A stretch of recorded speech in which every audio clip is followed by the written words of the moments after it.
ليه النهاردة عندنا 4 أناجيل؟ بنقول إنه غالبا أكبر تجمع المسيح علم فيه ناس، اتقابل فيه مع ناس تقريبا من حوالي 22 ل 25 ألف شخص. يا شادي عندنا سؤال أخير.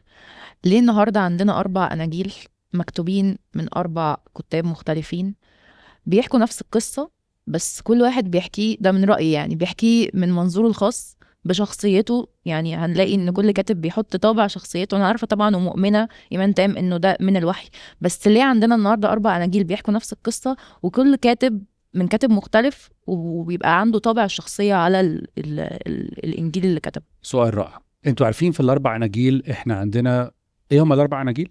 متى مرقس لوقا. اوكي، في الأربع أناجيل بخلاف قصة القيامة عندنا قصة تانية، إشباع الجموع. متى اللي كتبها بس ولا ذكرت مرتين كمان بشكل يعني اشكال مختلفه. حلو خالص، هو ده بالظبط اللي انا عايز اعمله دلوقتي. ذكرت مرتين، ذكرت في متى، بخلاف قصة القيامة اتذكرت في الأربع أناجيل. إشباع 5000، وانتوا عارفين هم مش 5000 واحد، هم 5000 ايه؟ راجل. عشان كده بنصدق انه غالبا لو انت بتذاكر بنقول انه غالبا اكبر تجمع المسيح علم فيه ناس، اتقابل فيه مع ناس تقريبا من حوالي 22 ل 25 ألف شخص. ده أكبر تجمع غالبا المسيح وعظ فيه. حلو خالص.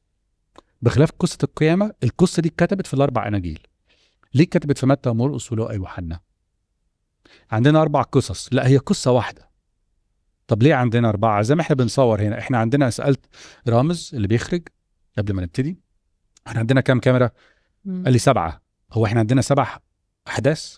عندنا 7 سارة و7 نبيل و7 شادي و7 يوسي و7 من الشباب الجميل ده.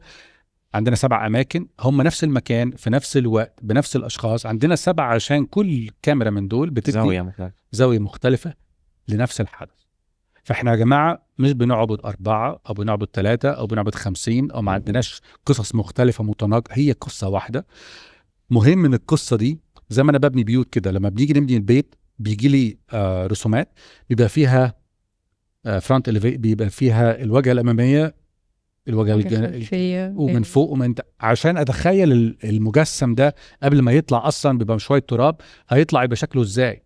أنا لو ما عنديش الزوايا دي مش هيطلع أصلا، مش هعرف أتخيله، مش هعرف يتبني.